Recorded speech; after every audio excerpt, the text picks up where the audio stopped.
So then we have, as I was saying, the difference engine of Rousseau's myth of the origin of language and civilization out of a cosmic catastrophe that creates a difference engine between North and South. The North language is a dead thing, basically, and it's identified with, he characterizes the language as one of articulation. There's a greater degree of articulation, whereas in the South there's a greater degree of accent, and it's closer to song because of its emphasis on tone, intonation, accent. He believes that Greek, for example, was originally sung. It was a language that when the Greeks pronounced it, it was scarcely differentiable from singing. And it was closer, so the Southern languages are the original languages, and they're closer to nature, to a natural thing, a natural plenitude, a metaphysics of plenitude and presence, whereas the South is artificial and is based on articulation and the principle of it's consonant, heavy, and lacking in vowels, and that gives it its Germanic lumberingness, which is hard on the ears, by contrast with the Southern Romance languages. So now then what Derrida does to deconstruct this, putting the outside, in this case the outside is the Northern articulation on the inside, which is of course the Southern origin of language in the warm climes, accent. He says that by Rousseau's own admission himself, language can't come into being without a certain amount of articulation. That is to say, without a certain amount of sign production and difference production. Language has to come into being based on a certain process of articulation, so that articulation actually was there on the inside all along. It is actually essential in the process of generating the differences which lead to the construction of, which enables language to come into being in the first place. So it turns out that articulation is there on the inside all along, and so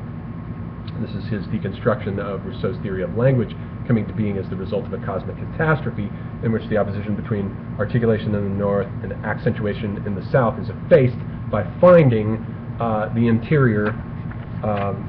what was said to be exterior on the interior. The key paragraph, by the way, that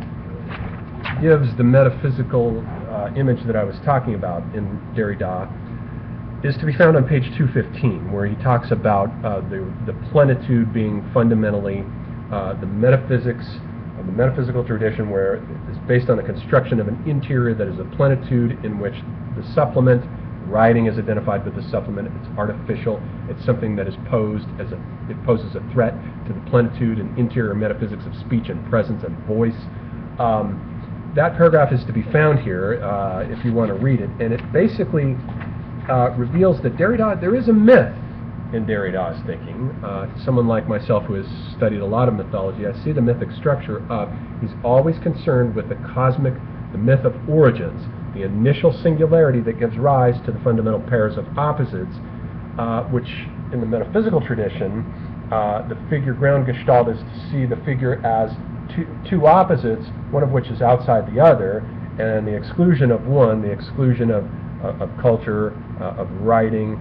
the exclusion of the thing that has been excluded to make the one other thing possible that the metaphysical system is built on, turns out to be false when he puts the outside on the inside, and that becomes consistent with the myth of chaos theory, in which, and it's also consistent with, I mean, it's also in our myth of the Big Bang, in which the cosmos comes into being as the result of a fundamental singularity, which must have had a lack there. There must have been indeed a lack, rather than a plenitude, otherwise the universe wouldn't have come into being.